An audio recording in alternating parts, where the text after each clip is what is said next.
Yo, what up, my brother? Believe this be that review of that movie with the aliens of the Gears of War coming down to my block.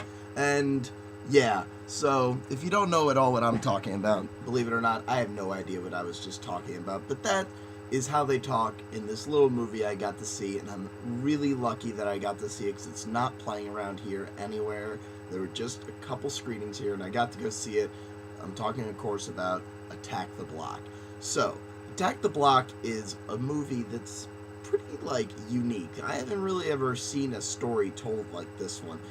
It tells the story of these, London hooligans who, with that riot and shit going on, they would be right at home. But anyway, so these hooligans live in a block, which is like a big square place, and it's like a big apartment complex basically, but they call it the block, and we gotta get back to the block.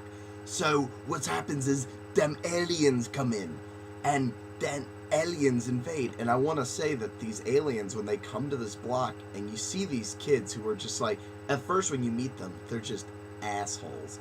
They're these really mean kids, and you're like, why would I like these kids?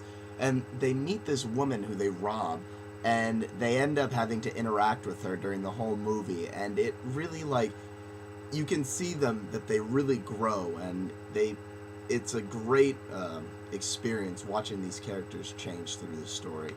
I want to mention also that this movie was definitely done kind of on the cheap, and when these aliens come, at first you're like, that looks so weird, and you think that maybe the effects look bad, but they actually found a niche, a really cool, cheap way to make cool-looking aliens. I won't say any more than that.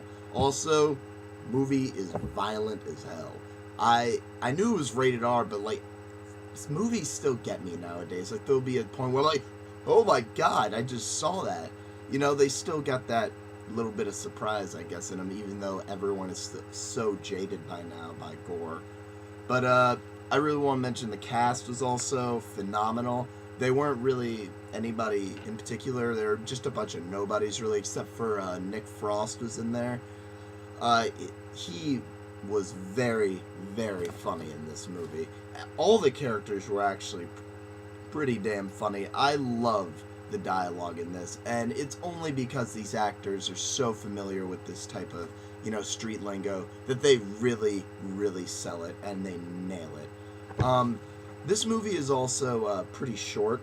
It happens all in the span of one night, so it's I think about a 90-minute movie, but that's average. So I mean, it's still completely enjoyable. The action has a good flow. It keeps moving.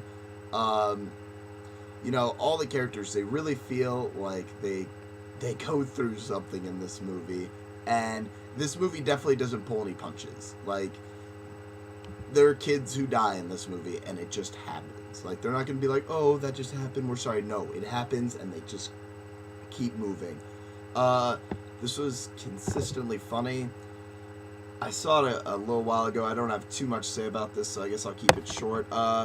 This was really damn good to me. It was definitely worth seeing. Definitely. Really, really damn good. Go check this out if you get a chance. Especially if you can see this in theaters. Give this movie the respect it deserves and go see it in theaters. Alright guys, until next time.